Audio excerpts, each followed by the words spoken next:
N9 TV Telugu News కి స్వాగతం. ముందుగా హెడ్లైన్స్. సిద్దిపేట కరీంనగర్ హనుమకొండ జిల్లా కలెక్టర్లు అధికారులతో మంత్రి పొన్నం ప్రభాకర్ సమీక్ష.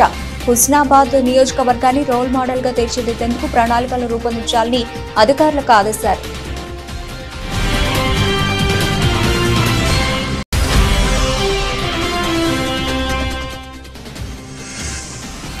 కావలి పట్టణంలో త్వరలోనే క్రీడా స్టేడియం నిర్మిస్తాం. అంతర్జాతీయ స్థాయిలో క్రీడాకారులను తయారు చేస్తామన్న మంత్రి రాంప్రసాద్ రెడ్డి.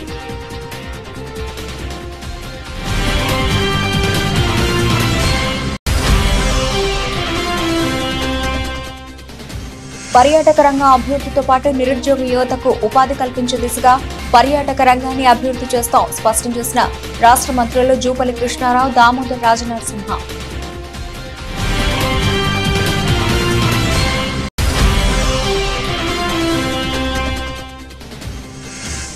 చంద్రబాబు కేంద్రాన్ని ప్రత్యేక హోదా ఎందుకు అడగలేదు? చంద్రబాబును నిలదీసిన వైఎస్ఆర్సీపీ మాజీ ఎమ్మెల్యే సుధాకర్ బాబు.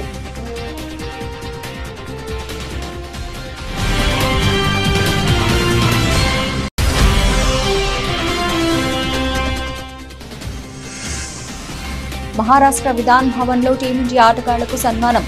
వరల్డ్ కప్ గెలిచిన టీమిండియాకు 11 కోట్ల రూపాయల నజరానా ప్రకటించిన సీఎం షిండే.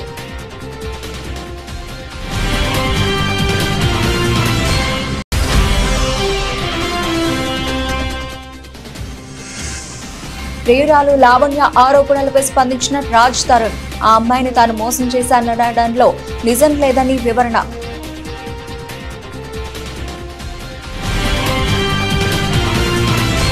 జాబ్ క్యాలెండర్ ను విడుదల చేస్తామని తెలంగాణ ముఖ్యమంత్రి రేవంత్ రెడ్డి స్పష్టం చేశారు. నిరుద్యోగ యువత నిరసనలపై ఆయన స్పందించారు. వారి ఆందోళనలు, డిమాండ్లపై చర్చించారు. పార్టీకి చెందిన విద్యార్థి, యువజన నేతలు, అధికారులతో ఆయన చర్చలు జరిపారు. ఈ సందర్భంగా మాట్లాడుతూ ఉద్యోగాల భర్తీపై ప్రభుత్వం కృతనిశ్చయంతో ఉందన్నారు. కొన్ని పార్టీలు స్వార్థపూరిత శక్తుల కుట్రలకు నిరుద్యోగులు బలి కావద్దని సూచించారు. అసెంబ్లీ సమావేశాలలో చర్చించిన అనంతరం జాబ్ క్యాలెండర్ ను విడుదల చేస్తామని హామీ ఇచ్చారు. పులులు, శైవ క్షేత్రాలు, జలపాతాలకు నిలయమైన నల్లమల అటవీ ప్రాంతాన్ని దేశ విదేశాల పర్యాటకులను రప్పించే దిశగా నల్లమలలో ఎకో టూరిజం హబ్ గా తీర్చిదిద్దేందుకు తెలంగాణ రాష్ట్ర ప్రభుత్వం ముఖ్యమంత్రి రేవంత్ రెడ్డి ఆధ్వర్యంలో టూరిజాన్ని అభివృద్ధి చేసి రాష్ట్ర ఆర్థిక వనరులను పెంపొందించనున్నట్లు మంత్రులు దామోదర్ రాజనరసింహ, జూపల్లి కృష్ణారావు తెలిపారు. నాగర్ కర్నూలు జిల్లా నల్లమలలో పర్యాటక రంగం అభివృద్ధికై ఉమ్మడి మహబూబ్ నగర్ జిల్లాకు చెందిన ఎమ్మెల్యేలతో కలిసి మంత్రులు జూపల్లి కృష్ణారావు, దామోదర్ రాజనరసింహ నాగర్ కర్నూలు జిల్లా అచ్చంపేట నియోజకవర్గంలోని రంగాపూర్ గ్రామంలోని ఉమామహేశ్వర దేవస్థానాన్ని, నిరంజన్ షావలి దర్గాను దర్శించుకున్నారు. అనంతరం నల్లమల అటవీ ప్రాంతంలోని మౌరాపూర్ పెంట వరకు జంగల్ సఫారీ వాహనంలో మంత్రులు, ఎమ్మెల్యేల అధ్యయన బృందం పర్యటించి నల్లమల అటవీ ప్రాంతంలో పలు పర్యాటక ప్రదేశాలను పరిశీలించారు. అక్కడే పర్యాటక శాఖ మంత్రి జూపల్లి కృష్ణారావు మాట్లాడుతూ నల్లమల అటవీ ప్రాంతంలో అందమైన, అత్యంత రమణీయమైన పర్యాటక వనరులు ఉన్నాయని, దేశ విదేశాల పర్యాటకులను నల్లమల ప్రాంతంలో సందర్శించే విధంగా తెలంగాణ ప్రభుత్వం రాష్ట్ర ముఖ్యమంత్రి రేవంత్ రెడ్డి ఆధ్వర్యంలో పర్యాటక రంగాన్ని అభివృద్ధి చేసి నల్లమల ప్రాంతం ప్రపంచ దేశాల పర్యాటకులకు తెలిసే విధంగా తీర్చిదిద్దనున్నట్లు మంత్రి జూపల్లి కృష్ణారావు తెలిపారు. టూరిజం జిల్లా కలెక్టర్ గారు, జిల్లా ఎస్పీ గారు, టోటల్ టూరిజం యంత్రాంగం కూడా ఇక్కడ రావడం జరిగింది. అంటే తెలంగాణ రాష్ట్రంలో అద్భుతమైనటువంటి పర్యాటక ప్రదేశాలు, అందులో ఈ నల్లమల్ల ఫారెస్ట్ కూడా ప్రముఖమైంది. ఎన్నో అవకాశాలున్నా కూడా ఇప్పటికి కూడా పర్యాటకులను రప్పించే దాంట్లో గత ప్రభుత్వాలు కూడా విఫలమైనవి. ఈనాడు గౌరవ ముఖ్యమంత్రి రేవంత్ రెడ్డి గారి నాయకత్వంలో ఈ టూరిజంను కూడా ఒక ఇండస్ట్రీ కింద, ఎందుకంటే టూరిజం ప్రమోషన్ ద్వారా నిరుద్యోగ యువతకు ఉద్యోగాలు కల్పించడం, ఉపాధి అవకాశాలు కల్పించడం, రాష్ట్రానికి సంబంధించి రాష్ట్ర ఆదాయం కూడా పెంపొందే అవకాశం.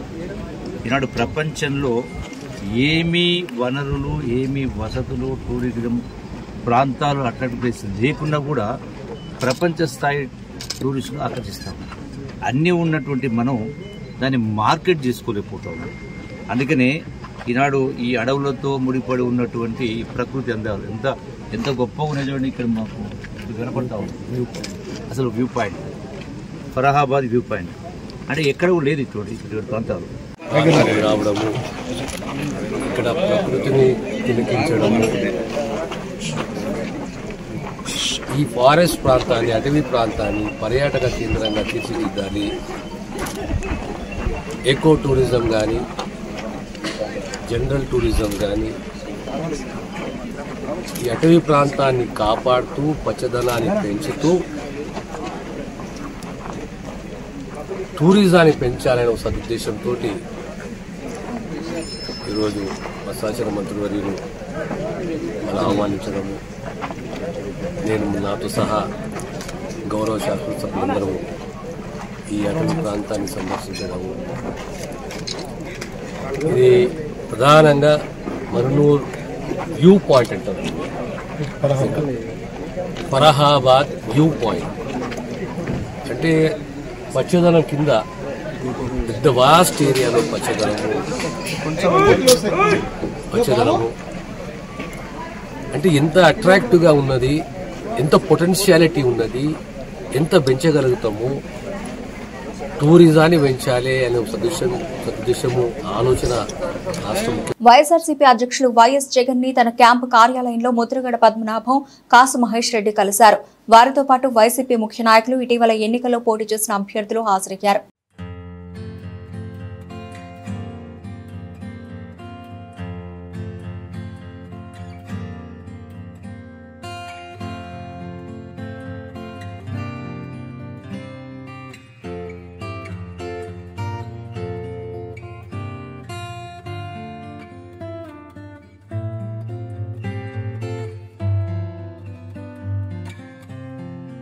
హుస్నాబాద్ నియోజకవర్గాన్ని అన్ని రంగాల్లో రోల్ మోడల్ గా తీర్చిదిద్దేందుకు అవసరమైన ప్రణాళికలను రూపొందించాలని మంత్రి పొన్నం ప్రభాకర్ అధికారులను ఆదేశించారు. సిద్దిపేట జిల్లా హుస్నాబాద్ ఐఓసీ కార్యాలయంలో హుస్నాబాద్ నియోజకవర్గ అభివృద్ధిపై నియోజకవర్గ పరిధిలోని సిద్దిపేట, కరీంనగర్, హనుమకొండ జిల్లా కలెక్టర్లు, అధికారులతో మంత్రి పొన్నం ప్రభాకర్ సమీక్షా సమావేశం నిర్వహించారు. ఈ సమీక్షా సమావేశంలో హుస్నాబాద్ నియోజకవర్గ అభివృద్ధిపై సుదీర్ఘంగా చర్చించారు. నియోజకవర్గంలోని గౌరవెల్లి ప్రాజెక్టు పూర్తి చేయడం, ఇరిగేషన్, రోడ్లు, మిషన్ భగీరథ, విద్య, వైద్యం, వ్యవసాయం తదితర అంశాలపై సమీక్షించారు. శాసనసభ్యుడిగా కళ్ళు చెవులు అంతా మీరే. దయచేసి మిమ్మల్ని కోరుతా ఉన్నా, గ్రామీణ ప్రాంత ప్రజలు ఎటువంటి సమస్య ఎదుర్కోకుండా ఉండే విధంగా ప్రోయాక్టివ్ తోటి ప్రజాప్రతినిధులు మీకు దృష్టికి తీసుకొచ్చేటువంటి వ్యవస్థ లేదు కాబట్టి మీరే ప్రజా సమస్యలు తెలుసుకొని వాటిని పరిష్కారానికి మీ ఉన్నత అధికారుల దృష్టికి తీసుకెళ్ళడమో లేదా ప్రజాస్వామ్యంలో ప్రజాప్రతినిధిగా నా దృష్టికి తీసుకురావడమో, మొత్తానికి పద్ధతి ఏదైనా ఆ ప్రజలు ఎదుర్కొంటున్న సమస్యలు పరిష్కరించడానికి శక్తివంచన లేకుండా పనిచేయాలి అనేటువంటి మాట ఇక్కడికి వచ్చినటువంటి వాళ్ళకి కానీ, ఇంకా రాకుండా క్షేత్రస్థాయిలో ఉన్నటువంటి విలేజ్ పర్సన్ ఇన్ఛార్జ్ కావచ్చు, మండల ఇన్ఛార్జ్లందరూ కూడా ఇప్పుడే వెటర్నరీ డాక్టర్ గారు హుస్నాబాద్ ఇన్ఛార్జ్ వచ్చినారు, నిన్న బీసీ వెల్ఫేర్ ఆఫీసర్, ఇంకొకరికి అట్లా రకరకాల జిల్లా అధికారులు మండల ఇన్ఛార్జీలుగా కూడా నిన్నటి నుంచి నియామకం అయినారు. జిల్లా కలెక్టర్లు, జిల్లా పరిషత్ ఇన్ఛార్జీలుగా ఇట్లా వ్యవస్థలో కొన్ని అంశాలు ప్రత్యేకించేటప్పుడు అగ్రికల్చర్కి సంబంధించి వ్యవసాయ ఆధారితమైనటువంటి అన్ని అంశాలు ఏ క్లస్టర్ వేదికనైతే రైతు వేదికలు ఉన్నాయో రైతు వేదికల వారిగా నేను కూడా అక్కడ ఉండబడే రైతులను కన్సర్న్ డిపార్ట్మెంట్స్ అందరూ పిలుచుకొని ఆ ఏరియా జిల్లా కలెక్టర్ గారు తీసుకొని అక్కడ ఒక సమావేశానికి షెడ్యూల్ ఇస్తాం. దయచేసి మన దగ్గర ఉన్న పథకాలు రాష్ట్ర పథకాలే కాక కేంద్రం నుంచి కూడా అనేకమైనటువంటి పథకాలు ఉన్నాయి. నేను పార్లమెంట్ మెంబర్ చేసిన, మనం ఇంతకుముందు చెప్పినట్టుగా అక్కడికి వెళ్ళి మనం పైరేట్ చేయాల్సిన అవసరం లేదు. దానికి సంబంధించి అన్ని కూడా మేబీ డిపార్ట్మెంట్లో ఆన్లైన్లో చెక్ చేస్తే గవర్నమెంట్ ఆఫ్ ఇండియా స్కీమ్స్ ఏంది, నామ్స్ ఏంది తెలుస్తాయి.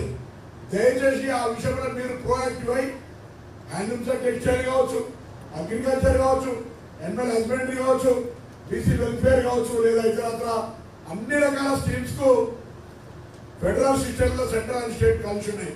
త్వరలోనే కావలి పట్టణంలో సకల వసతులతో క్రీడా స్టేడియం నిర్మిస్తామని క్రీడా మరియు రవాణా శాఖ మంత్రి రాంప్రసాద్ రెడ్డి తెలిపారు. విజయవాడ నుండి రాయచోటికి వెళుతున్న ఆయన కావలి ఎమ్మెల్యే కావ్య కృష్ణారెడ్డి ఆహ్వానం మేరకు కావలిలోని ఎమ్మెల్యే నివాసానికి విచ్చేశారు. అనంతరం కావలి నియోజకవర్గంలోని పలు సమస్యలను మంత్రి దృష్టికి ఎమ్మెల్యే తీసుకుని వెళ్లారు. కావలి నియోజకవర్గ అభివృద్ధికి సహకరించాలని కోరారు. అభివృద్ధికి తప్పక సహకరిస్తానని మంత్రి హామీ ఇచ్చారు. అనంతరం దశాబ్దాల కాలంగా క్రీడాకారులకు నిరుపయోగంగా మారిన క్రీడా మైదానాన్ని ఎమ్మెల్యేతో కలిసి మంత్రి పరిశీలించారు. ఈ సందర్భంగా మంత్రి రాంప్రసాద్ రెడ్డి మాట్లాడుతూ కూటమి ప్రభుత్వంలో ప్రతిరోజు సంక్రాంతి పండుగలా ఉంటుందని తెలిపారు. కావలిలో మంచి స్టేడియం నిర్మాణానికి సహకారం అందిస్తానని అన్నారు. కూటమి ప్రభుత్వంలో క్రీడాకారులను అంతర్జాతీయ స్థాయిలో తీర్చిదిద్దడం జరుగుతుందని తెలిపారు. ఇక్కడున్న పెద్దలు కావలి శాసనసభ్యులు కావ్య కృష్ణారెడ్డి గారికి, అలాగే మాజీ మున్సిపల్ చైర్మన్ గారికి, అలాగే తెలుగుదేశం పార్టీ కార్యకర్తలకు ప్రతి ఒక్కరికి నమస్కారాలు. చాలా సంతోషంగా ఉంది. ఈరోజు ఇక్కడ కావలి పట్టణంలో ఇక్కడ ఈ సమావేశం ఏర్పాటు చేశాం. ముఖ్యంగా గత 5 సంవత్సరాల్లో పేద విద్యార్థులకు స్పోర్ట్స్మెన్స్కు ఏ విధమైన సౌకర్యాలు కల్పించకుండా వదిలేసిన ఆ రోజులు కావివి. తప్పకుండా మా కొత్త ప్రభుత్వంలో యువతకు మేమున్నామంటూ రాబోయే కాలంలో ఏ విధమైన సౌకర్యాలు కల్పిస్తే ఆంధ్ర రాష్ట్రం మెరుగుగా జాతీయ స్థాయిలో అలాగే అంతర్జాతీయ స్థాయిలో క్రీడాకారులను అలాగే అందరినీ అందించేదానికి తోడ్పాటు ఇచ్చే విధంగా మా ప్రభుత్వం చర్యలు తీసుకుంటుంది. ముఖ్యంగా మా శాసనసభ్యులు ఇక్కడ ఈ ల్యాండ్ను చూపించడం జరిగింది. ఈ 5 సంవత్సరాల్లో ఏ విధంగా కావలి పట్టణంలో గ్రౌండ్లో స్టేడియం అయితేనే అలాగే ఇక్కడున్న క్రీడాకారులందరికీ తగిన న్యాయం చేసే విధంగా మా ప్రభుత్వం ముందుకు పోతుంది. అతి త్వరలోనే డిపిఆర్ ప్రిపేర్ చేసి ఇక్కడ మంచి స్టేడియాన్ని కావలి ప్రజలకు ఇచ్చేదానికి మా ప్రభుత్వం చర్యలు తీసుకుంటుంది. అలాగే మేము ఒకటే చెప్తున్నాం, కావలికి మంచి రోజులు రాబోతున్నాయి. ఒక మంచి వ్యక్తి పరిపాలిస్తే ఆ ప్రాంతం కూడా అభివృద్ధి చెందుతుంది. సత్సంగం చాలా గొప్పది.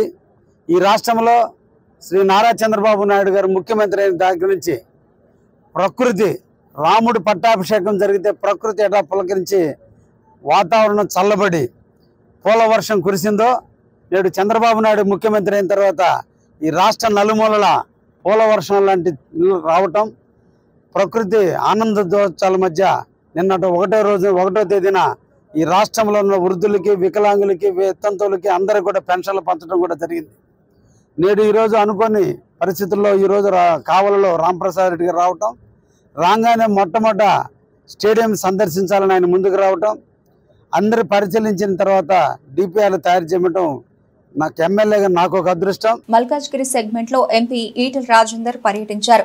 భారతీయ జనసంఘం వ్యవస్థాపకులు శ్యామప్రసాద్ ముఖర్జీ జయంతి పురస్కరించుకుని ఎన్సీఎల్ కాలనీలో ఏర్పాటు చేసిన కార్యక్రమంలో ఈటెల పాల్గొని మొక్కలు నాటారు. ఈ సందర్భంగా ఈటెల రాజేందర్ మాట్లాడుతూ, మంత్రిగా ఉండి ఈ మంత్రి పదవి కంటే నా దేశమే ముఖ్యమని, ఒకే దేశం ఒకే చట్టం ఉండాలి అని, ఒకే దేశంలో 2 జెండాలు 2 చట్టాలు ఉండకూడదని మొట్టమొదటిగా ఆక్రోశించిన వ్యక్తి శ్యామప్రసాద్ ముఖర్జీ అన్నారు.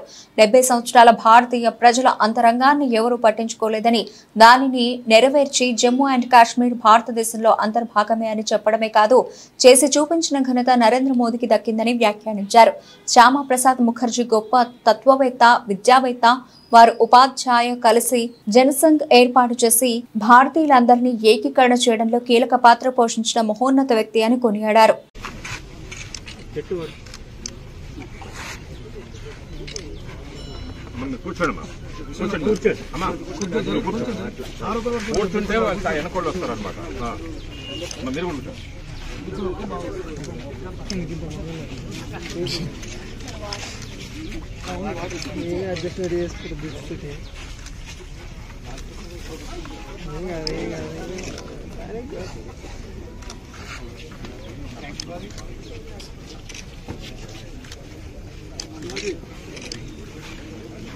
చంద్రబాబు ఢిల్లీ పర్యటనకు సంబంధించిన ప్రెస్ మీట్ లో ఆత్మస్తుతి పరనింద కనిపించిందని వైఎస్ఆర్ కాంగ్రెస్ పార్టీ మాజీ ఎమ్మెల్యే పీజేఆర్ సుధాకర్ బాబు ఎద్దేవా చేశారు. టీడీపీ అధికారంలోకి వచ్చి నెల రోజులైందని, వారు ప్రజలకు ఇచ్చిన హామీల అమలు కోసం ఆంధ్ర రాష్ట్ర ప్రజలు ఆశగా చూస్తున్నారని ఆయన అన్నారు. సుధాకర్ బాబు వైఎస్ఆర్ కాంగ్రెస్ పార్టీ కేంద్ర కార్యాలయంలో మీడియాతో మాట్లాడారు. చంద్రబాబు గొప్ప పరిపాలన అందిస్తారన్న నమ్మకంతో ప్రజలు ఆయనను గెలిపించి ముఖ్యమంత్రిని చేస్తే బాబు మాత్రం ఎన్నికల్లో చెప్పిన అబద్దాలని మరోసారి ప్రధానమంత్రి చెప్పినట్లు ప్రెస్ నోటు విడుదల చేయడంపై సుధాకర్ బాబు అభ్యంతరం వ్యక్తం చేశారు. ఈ రోజు మీరు అధికారంలోకి వచ్చారు. అదే ప్రధానమంత్రి, అదే నరేంద్ర మోడీ గారు, అదే ఎన్డీఏ ఈ రోజున గవర్నమెంట్ ఫామ్ చేసినప్పుడు ఓ పక్కన నీతో పాటు సహచరుడైన నితీష్ కుమార్ గారు డిమాండ్ చేసినప్పుడు మీరెందుకు డిమాండ్ చేయలేకపోతున్నారని వైఎస్ఆర్సీపీ ప్రశ్నిస్తుంది మిమ్మల్ని. మీరు డిమాండ్ చేయమని అడుగుతున్నాం. మీరు సాధించుకునే శక్తి ఉంది. ఎందుకంటే మీరు చక్రాన్ని బాగా తిప్పగలుగుతున్నారు. ఇప్పుడు ఆంధ్ర రాష్ట్రానికి చాలా ఉపయోగం కూడా. మీరు ఎంత బాగా చక్రం తిప్పగలిగితే ఈ ఆంధ్ర రాష్ట్రానికి అన్ని మేళ్లు జరుగుతాయని ప్రజలు నమ్ముతున్నారు. మీ అధికారాన్ని దుర్వినియోగం చేసుకోకుండా ప్రజలు ఇచ్చిన మద్దతుని ఓ 4,12,12 మంది ఓటర్లు ఉంటే మీకు 1,53,84,576 మంది ఓట్లేశారు. మాకేమో 1,32,84,134 మంది ఓట్లేశారు. మాకు 40% మంది ఓట్లేశారు. మాతో జనం ఉన్నారు. అలాగనే ఇప్పుడు మీకు ఓట్లేసిన వాళ్ళైనా మాకు ఓట్లు వేసిన వాళ్ళు అందరూ మన ప్రజలే. ఆ ఆలోచన దృక్పథంతోనే జగన్మోహన్ రెడ్డి గారు తన యొక్క సంక్షేమ పథకాల అమలులో కానివ్వండి, పరిపాలనలో కానివ్వండి, ఆయన పరిపాలించిన విధానంలో కానీ ఏ ఒక్క రోజు కూడా పార్టీల ప్రస్తావనే చేయలేదు. మా కార్యకర్తలు చెబుతున్నారు మన ఓటమిలో అదొక కారణమని. ఈ రోజు మీరు నెల రోజుల్లోనే చూపించేశారు అధికారం ఎందుకు తెచ్చుకోవాలి, అధికారం వస్తే ఏం చేయొచ్చు, అధికారం వస్తే పక్క పార్టీ వాళ్ళ మీద కేసులు ఎట్ట పెట్టొచ్చు, కొట్టడం ఎలా చేయొచ్చు, దోపిడీ ఎలా చేయొచ్చు, దౌర్జన్యం ఎలా చేయొచ్చు, కట్టుకున్న బిల్డింగ్లు ఎలా కూల్చొచ్చో మీరు చూపించేశారు. జగన్మోహన్ రెడ్డి గారు ఆ పాలసీ నమ్మలేదండి. ఆ పాలసీ నమ్మలేదు కాబట్టే ప్రతి ఒక్కళ్ళకి తెలుగుదేశం అయినా, బీజేపీ అయినా, కాంగ్రెస్ అయినా, లేదా కమ్యూనిస్ట్ పార్టీలైనా, జనసేన కార్యకర్తలైనా వైఎస్ఆర్ కాంగ్రెస్ పార్టీ పరిపాలనలో, జగన్మోహన్ రెడ్డి గారి పరిపాలనలో పూర్తిగా సంక్షేమాల్ని తీసుకున్నారు, అనుభవించారు. సొంత ఇల్లు వచ్చిందన్న ఆనందం ఆ కాలనీ వాసులకు ఎంతో కాలం నిలవలేదు. సరైన రవాణా సౌకర్యం లేకపోవడంతో ఉద్యోగం, ఉపాధి కోసం నగరానికి వెళ్లి వచ్చేవారు. విద్యార్థులు అనేక ఇక్కట్లు పడాల్సిన పరిస్థితి. గత ప్రభుత్వ హయాంలో ప్రజాప్రతినిధులు అధికారుల దృష్టికి తీసుకెళ్లా పట్టించుకోలేదు. అయితే ఎన్నికల ముందు ప్రచారానికి వచ్చిన గొండు శంకర్ తాను గెలిస్తే 2 నెలల్లో కాలనీకి ఆర్టీసీ బస్సు సౌకర్యం కల్పిస్తానని మాట ఇచ్చారు. ఇచ్చిన మాటకు కట్టుబడి 2 నెలలకు ముందే బస్సును ఏర్పాటు చేసి లాంఛనంగా ప్రారంభించారు. గ్రామీణ మండలం పాత్రుని వలస సమీపంలోని ఏపీ టిట్కో కాలనీ వాసుల ప్రయాణ కష్టాలకు తెరపడింది. వివిధ పనులపై కాలనీ నుంచి నగరానికి వెళ్లేందుకు రవాణా సౌకర్యం లేకపోవడంతో ఎమ్మెల్యే గొండు శంకర్ ఎన్నికల ముందు ఇచ్చిన హామీ మేరకు ఆర్టీసీ అధికారులతో మాట్లాడి బస్సు సౌకర్యం ఏర్పాటు చేశారు. శనివారం టిట్కో కాలనీ, పాత bus stand, Palle Velugu bus service ను ఆయన కాలనీలో ప్రారంభించారు.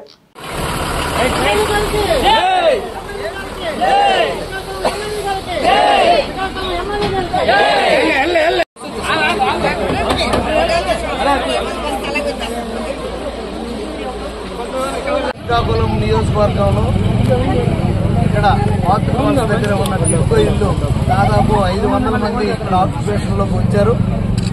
అయితే వీరికి మౌలిక వసతులు కానీ, ట్రాన్స్పోర్టేషన్ కానీ చాలా ఇబ్బందులు పడుతున్నారని తెలిసింది. ఎలక్షన్ ముందు నాకు అడగడం జరిగింది.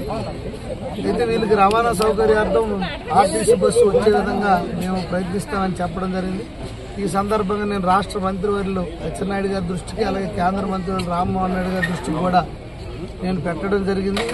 తరువాత ఆర్టీసీ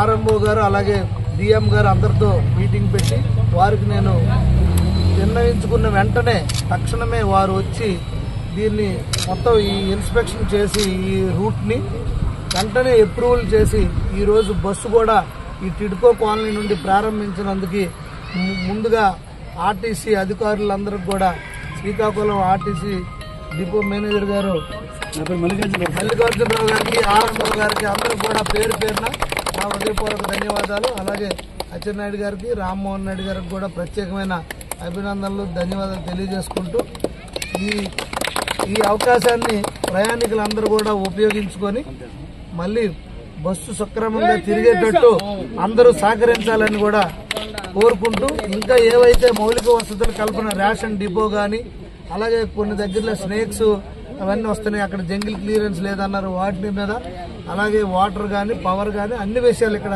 అంగన్వాడీ సెంటర్ కానీ అలాగే హాస్పిటల్ పిహెచ్ సబ్ సెంటర్ కానీ అలాగే ఏదైనా అన్ని విషయాలు, అలాగే ఇక్కడ ఒక సచివాలయం, దీనికి ఇక్కడ దగ్గరలో ఉన్న పాత్ర వాళ్ళకి అనుసంధానం చేయడానికి ఇవన్నీ విషయాలు నేను కూలంకషంగా రేపు మంగళవారం కూడా మళ్ళీ మున్సిపల్ కమిషనర్ గారితో మీటింగ్ పెట్టి చర్చించి అన్ని విధాలుగా ఇక్కడ ప్రజలకు ఎటువంటి ఇబ్బంది లేకుండా చేసేటట్టు నేను బాధ్యత తీసుకుంటాను.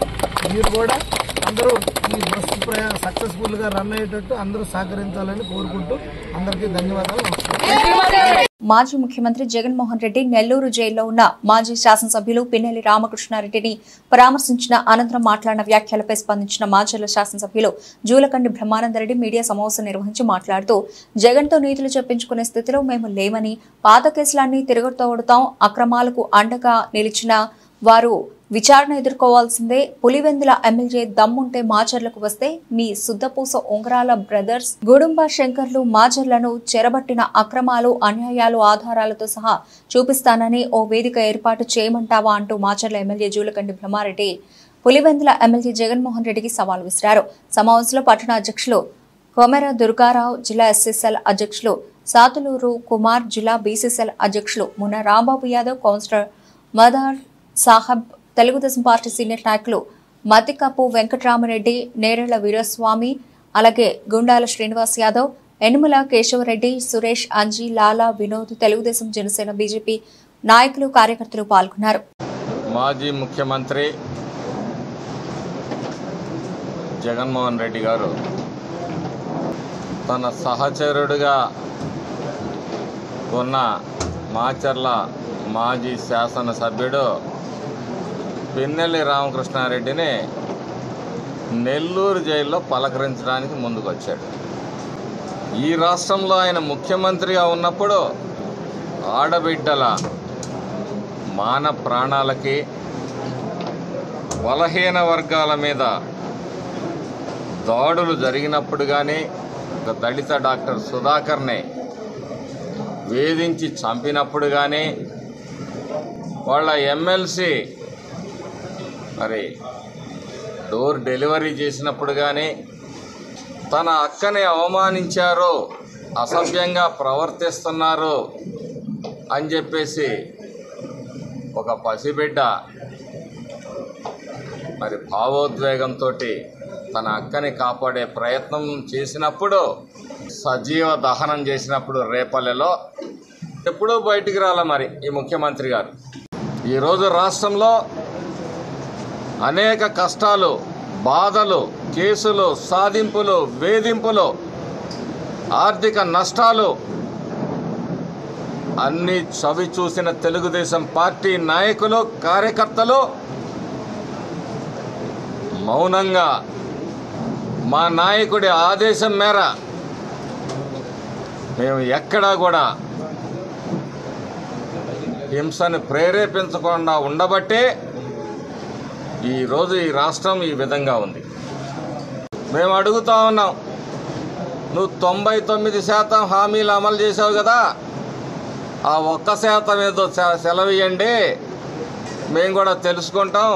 హీరో రాజ్ తరుణ్ తనను పెళ్లి చేసుకుంటానని చెప్పి మోసం చేశాడంటూ లావణ్య అనే యువతి నార్సింగి పోలీసులకు ఫిర్యాదు చేయడం తెలిసిందే.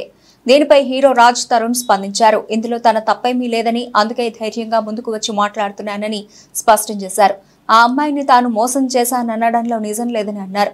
అయితే లావణ్యతో తాను రిలేషన్లో ఉన్నది నిజమేనని, 2014 నుంచి 2017 వరకు తాము సంబంధంలో ఉన్నామని రాజ్ తరుణ్ వెల్లడించారు. ఆ తర్వాత తమ మధ్య ఎలాంటి శారీరక సంబంధం గానీ మరి ఇతర సంబంధాలు గానీ లేవని స్పష్టం చేశారు. కానీ లావణ్య తనను బెదిరిస్తూ ఉండేదని, అయితే తాను పరువు కోసం ఇవన్నీ భరించానని తెలిపారు. ఆ తర్వాత ఆమె డ్రగ్స్ వాడటం మొదలుపెట్టిందని, ఆమెపై డ్రగ్స్ కేసు కూడా ఉందని వివరించారు. ఆ డ్రగ్స్ కేసు కూడా నేను పట్టించానని ఆమె ఆరోపించింది. మరో అబ్బాయిని పెళ్లి చేసుకోవాలనుకుని ఆ విషయంలో పోలీస్ స్టేషన్ వరకు వెళ్ళింది. దానికి సంబంధించిన FIR ను కూడా నేను సేకరించాను అని రాజ్ తరుణ్ వివరించారు. ఆవిడ దగ్గర ఉండాలి. ఏంటంటే మీకు మీ పేరెంట్స్ కి చాలా చాకరీ చేశాను నేను, నన్ను పట్టించుకోలేదు వాళ్ళు అని అంటున్నాను. మళ్ళీ చెప్తున్నాను, కాదు, అబద్ధం. ఆ ఇంట్లో కూడా మాకు ఈ సినిమా మొదలైంది ఎప్పుడంటే సంవత్సరం క్రితం అండి. సంవత్సరం కూడా అవ్వలేదు అనుకుంటా. అదే చెప్తున్నానండి. మీరు అది గట్టిగా ఇది భయం వేసిందండి. నాకు హైదరాబాద్ కాదండి, నాకు నిజంగా వైజాగ్లో ఉన్నప్పుడు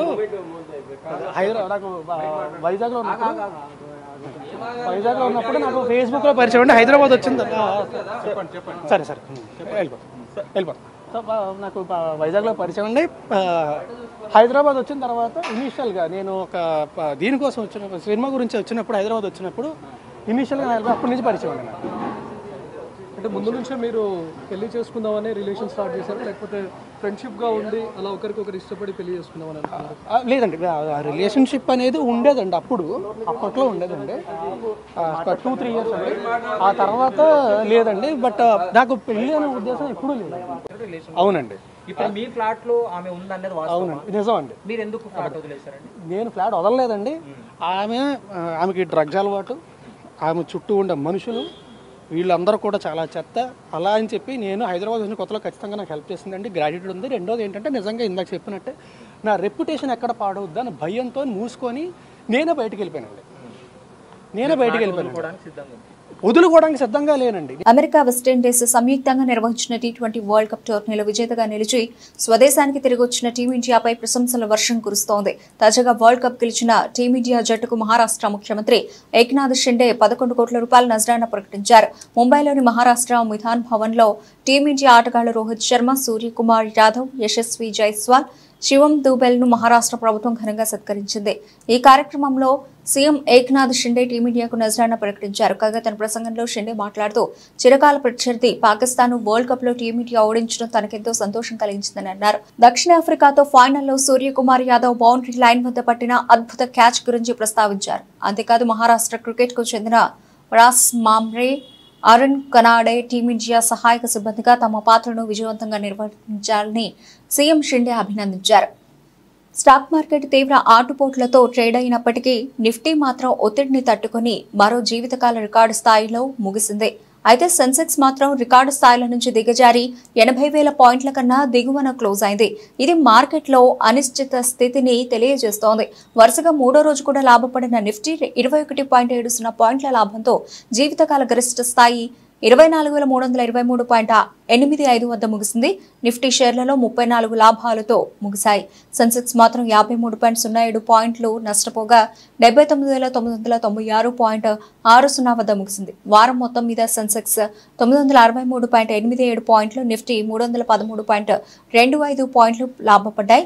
బీఎస్ఈ స్మాల్ క్యాప్ సూచి 0.70%, మిడ్ క్యాప్ సూచి 0.75% లాభపడ్డాయి. రిలయన్స్ ఇండస్ట్రీస్ షేరు 3% లాభపడి 52 వారాల గరిష్ట స్థాయి 3,197.65 వద్ద ముగిసింది. ఈక్విటీ మార్కెట్లో అత్యంత విలువైనదిగా గుర్తింపు పొందిన ఈ షేరు మార్కెట్ క్యాపిటలైజేషన్ 48,723.54 కోట్ల రూపాయలు లాభపడి 21,51,562.56 కోట్ల రూపాయల వద్ద క్లోజ్ అయింది. బ్రిటన్ ముగించే ముందు హెడ్లైన్స్ మరోసారి. సిద్దిపేట, కరీంనగర్, హనుమకొండ జిల్లా కలెక్టర్లు, అధికారులతో మంత్రి పొన్నం ప్రభాకర్ సమీక్ష. హుస్నాబాద్ నియోజకవర్గాన్ని రోల్ మోడల్ గా తీర్చిదిద్దేందుకు ప్రణాళికలు రూపొందించాలని అధికారులకు ఆదేశారు.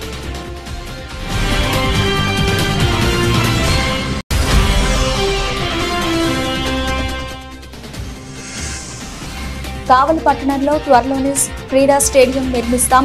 అంతర్జాతీయ స్థాయిలో క్రీడాకారులను తయారు చేస్తామన్న మంత్రి రామ్ ప్రసాద్ రెడ్డి.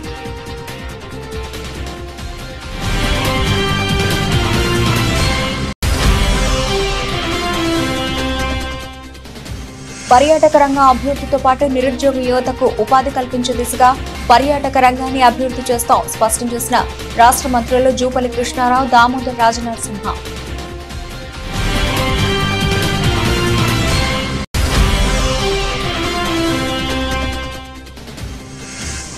చంద్రబాబు కేంద్రాన్ని ప్రత్యేక హోదా ఎందుకు అడగలేదు? చంద్రబాబును నిలదీసిన వైఎస్ఆర్సీపీ మాజీ ఎమ్మెల్యే సుధాకర్ బాబు.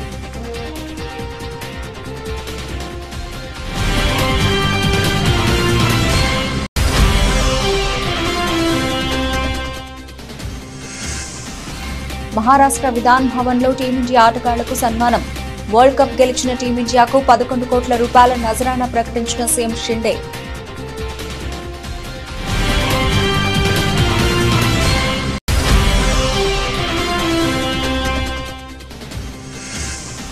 ప్రియురాలు లావణ్య ఆరోపణలపై స్పందించిన రాజ్ తరుణ్. ఆ అమ్మాయిని తాను మోసం చేశాననడంలో నిజం లేదని వివరణ.